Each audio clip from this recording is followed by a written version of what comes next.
আসসালামু আলাইকুম। আপনাদের জন্য খুব মজার রেসিপি নিয়ে হাজির হয়েছি। তিতা ছাড়া করলা ভাজি। করলা কেটে 5 মিনিট মেখে রেখেছি। 5 মিনিট পর ধুয়ে নিয়েছি। এখানে নিয়ে নিচ্ছি ধুয়ে রাখা আলু। আপনারা আপনাদের মতো সাইজ মতো কেটে নেবেন। চুলাতে বসিয়ে দিয়েছি একটি কড়াই, দিয়ে দিয়েছি পরিমাণ মতো তেল, দিয়ে দিয়েছি পেঁয়াজ।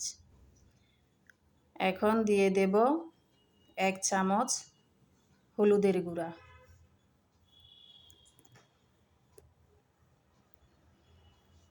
দিয়ে দিয়েছি স্বাদ মতো লবণ, দিয়ে দিয়েছি 4-5টা কাঁচামরিচ। মশলাগুলো ভালোভাবে নেড়ে চেড়ে দিচ্ছি। এখন দিয়ে দেব ধুয়ে রাখা করলাগুলো। আমার রান্না শেষ। আপনারা আমার মতো ট্রাই করবেন। আপনারা আমার মতো লবণ দিয়ে মেখে রাখলে তিতাগুলো পানির সাথে চেপে চেপে ফেলে দেবেন।